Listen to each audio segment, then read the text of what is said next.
नमस्कार साथियों, एक बार फिर से आप सभी का स्वागत है आपके अपने YouTube चैनल अभिषेक एकेडमी में। दोस्तों आइए इस वीडियो में हम लोग समझते हैं विराम चिन्ह यानी कि पंक्चुएशन मार्क्स के बारे में। विराम चिन्ह क्या होता है और कितने प्रकार का होता है, किस किस टाइप से एग्जाम में क्वेश्चन पूछे जाते हैं, इन सब चीज़ों के बारे में हम आज की इस वीडियो में डिस्कस करते हैं। तो सबसे पहले शुरू करते हैं विराम चिन्ह आखिरकार होता क्या है, जिसको हम लोग कहते हैं इंग्लिश में पंक्चुएशन मार्क्स। तो भाषा में लिखते समय रुकने के लिए हम जिन चिन्हों का प्रयोग करते हैं उसे हम क्या कहते हैं, विराम चिन्ह। विराम का अर्थ क्या होता है? विराम का अर्थ अगर पूछ लिया जाए तो ठहराव या रुकना होता है। ठीक है, कितने प्रकार के विराम चिन्ह होते हैं इसको देख लेते हैं। विराम चिन्ह अगर आपसे पूछा जाए तो होता है पहला पूर्ण विराम, जिसको कहते हैं फुल स्टॉप। फुल स्टॉप का साइन क्या होता है? इस तरह से होता है। ठीक है, नेक्स्ट आता है आपका अर्ध विराम, जिसको इंग्लिश में कहते हैं सेमी कॉलन। इसका साइन इसके जैसे आपका बनेगा। ठीक है, नेक्स्ट आता है अल्प विराम। अल्प विराम की बात कीजिए तो उसको कहते हैं कॉमा, और इसका जो साइन बनेगा वो इस तरह से बनता है। उप विराम क्या होता है? उप विराम को कहते हैं कॉलन, और कॉलन का जो साइन होता है वो होता है आपका ऐसे। ठीक है, नेक्स्ट देखते हैं इसमें प्रश्नवाचक चिन्ह। प्रश्नवाचक चिन्ह को कहते हैं साइन ऑफ इंट्रोगेशन, और साइन ऑफ इंट्रोगेशन कैसा होता है ये आप सभी को पता है, क्वेश्चन मार्क के जैसा होता है। योजक चिन्ह क्या होता है? योजक चिन्ह होता है हाइफन। क्या होता है? हाइफन। ठीक है, ये इसके जैसे आपको यूज किया जाएगा। उद्धरण चिन्ह को कहते हैं इन्वर्टेड कॉमा। इन्वर्टेड कॉमा दो तरह से होता है, एक सिंगल इन्वर्टेड कॉमा और दूसरा क्या होता है, डबल इन्वर्टेड कॉमा।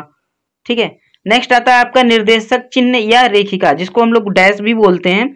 तो ये हो जाएगा आपका इसके जैसा। नेक्स्ट आपका है विवरण चिन्ह। विवरण चिन्ह को कहते हैं कॉलन प्लस डैश। विवरण चिन्ह क्या होता है? कॉलन प्लस डैश को मिला के बना होता है, तो इसको कहते हैं विवरण चिन्ह। यहाँ पे आप देख भी पा रहे हो कि पहले क्या आया, कॉलन आया, फिर क्या आया, डैश आया। त्रुटि पूरक चिन्ह क्या होता है? Sign of loft word. इसमें क्या होता है, ये सेम जैसे अगर लिखते समय कोई भी गलती हो जाती है तो हम इसका यूज करते हैं। अभी सब साइन के बारे में अभी डिस्कस करते हैं, किसको क्या कहते हैं इसमें। आगे है संक्षेप सूचक चिन्ह, जिसको कहते हैं एब्रीवेशन। इसको डिनोट किया जाता है डॉट से। नेक्स्ट है लोप निर्देश, जिसको डॉट डॉट डॉट से डिनोट किया जाता है। समानता सूचक है, इक्वल का साइन होता है। आगे है ब्रैकेट। ब्रैकेट भी होते हैं, तो ये बिग ब्रैकेट, करली ब्रैकेट एंड स्मॉल ब्रैकेट। आगे आता है आपका विस्मय सूचक या संबोधक, जिसको कहते हैं साइन ऑफ एक्सक्लेमेशन, और इसका जो साइन होता है वो इसके जैसा होता है। ठीक है, तो सबसे अब समझ लेते हैं सबके बारे में क्या क्या है। पूर्ण विराम, पूर्ण विराम क्या होता है, कि कहाँ पे यूज किया जाता है, इस चीजों के बारे में डिस्कस कर लेते हैं। पूर्ण विराम क्या होता है? जब वाक्य लिखते समय जब हमारा सेंटेंस पूरा हो जाता है तो हम एक इस प्रकार का चिन्ह लगाते हैं, जिसे हम कहते हैं पूर्ण। और सेमी कॉलन जो होता है वो कहाँ पे यूज किया जाता है? अर्ध विराम। जब पूर्ण विराम से कम और अल्प विराम से ज्यादा रुकना हो तो हम वहां पे अर्ध विराम का चिन्ह का यूज करते हैं। नेक्स्ट आता है आपका अल्प विराम। अल्प विराम को कॉमा कहते हैं। अल्प विराम क्या होता है? जहां पे बहुत कम समय तक रुकने के लिए हम अल्प विराम का ही प्रयोग करते हैं।